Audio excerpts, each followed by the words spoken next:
Well, the show's getting a bit crowded now, so I think it's about time that I headed on out, got out onto the roads of the southwest and find out why this part of the country is so good for riding a bike. Riding around these Devon roads takes me right back to my childhood, when we used to make the annual trek down here from just north of Manchester in our Chrysler Avenger. I always remember the roads were really quiet. You could walk along them when there was no pavement and hardly see a car.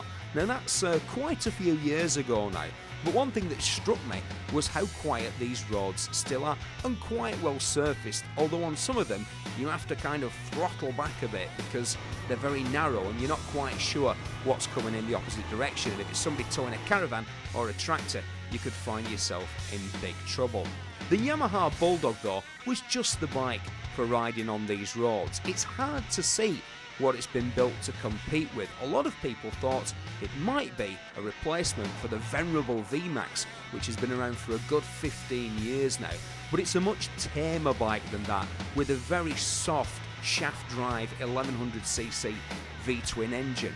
The whole bike is like that. The ride is plush, nice straight upright bars, low pegs and a little screen make riding along, cruising around at about 60-65 miles an hour an absolute delight. And at those sort of speeds the brakes are quite capable of bringing you to the sort of immediate halt that you might require, although they don't bite like a sports bike.